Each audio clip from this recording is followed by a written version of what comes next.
MP Developer launching Villa Vaibhavan October 4, 5 and 6 now at Sirseri and Kunratur. For booking call 7825-806-806. 2026 தேர்தலில் அதிமுகவுக்கு 26 சீட்டுகள் கிடைக்குமா என்பதே சந்தேகம் என்று கூறியிருக்கும் அதிமுக ஒருங்கிணைப்பு குழுவைச் சேர்ந்த புகழேந்தி, அதிமுகவுடன் கூட்டணி சேர்ந்தால் விஜய் அரசியலில் காணாமல் போய்விடுவார் என்றார். அது ஒற்றுமை ஏற்படுதா இல்லையான்னு. ஆனால் ஒன்று சார், 2026 முடியும் போது அங்கே 26 சீட்டு வருமானு எனக்கு சந்தேகமாக இருக்குது. எல்லாம் பிரிஞ்சு இருக்கிறதால அந்த நிலை ஏற்படுமே. ஆனால் ரோடு விட்டு துரத்தி அடிக்க போகிறான் தொண்டர்கள். நான் ரொம்ப பெரிய மரியாதையும் அவங்கள சரண்டர் பண்ண காலத்துலேருந்து கூட இருந்தவன். எப்போ பாரு சேர்த்து வைக்கிறேன், நான் சேர்த்து வைக்கிறேன், இதே ஓடிக்கிட்டு இருக்கு இந்த படம் 4-5 வருஷமாக. என்னைக்கு சேர்த்து வைக்கிறேன்?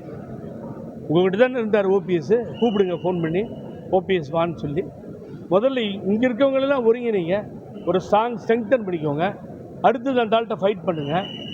எதுவுமே பண்ண மாட்டேன்றீங்க. நான் சேர்த்து வைக்கிறேன் அவங்க வருவாங்கன்னா எப்படி வருவாங்க? சசிகலாவும் ஏமாற்றுகிறான். அதில் எந்த மாற்று கருத்தும் எனக்கு கிடையாது. எல்லாரும் உட்காந்து பேசும்போது தான் முடிவு பண்ண முடியும். இன்னைக்கு தேர்தலில் நிற்க போகிறாங்களா இல்லையா எனக்கு தெரியாது. திருமதி சசிகலா என்ற சின்னம்மா. ஆகவே ஓபிஎஸ் அண்ணன் அவர் எந்த தியாகமும் செய்ய தயார்ன்றாரு. எல்லாரும் உட்காந்து பேசும்போது ஐயா பழனிசாமி நீயே இருந்துட்டு போ அப்படின்னு கூட சொல்கிறதுக்கு ஒரு வாய்ப்பு இருக்குது. ஏடிஎம்கே பொசிஷன் என்னன்னு கேட்டால் ரொம்ப லோ லெவலில் வந்து நிற்கிறோம் 20%. அடுத்து விஜய் உள்ளே வந்தால் என்ன ஆகும்? நான் குறைத்து மதிப்பிட விரும்பவில்லை. அவர் போகலாம், ஒரு 10-15% வரைக்கும் ஓட்டு வாங்கி போகலாம். அவர் தலைவர் மாதிரி ட்ரை பண்ணி வந்துட்டு இருக்காரு, இதான் நடக்கலாம். அப்போ ஏடிஎம்கே வாக்கு வங்கி தான் இங்கே சரியும். ஆகவே பிஜேபி முன்னாடி நிறுத்தினீங்கன்னா எந்த காலத்திலும் எந்த கட்சியும் இங்கே வெற்றி பெறுவதற்கு ரொம்ப கஷ்டம். MP Developer launching Villa Vaibhavan October 4, 5 and 6 now at Sirseri and Kunratur. For booking call 7825-806-806.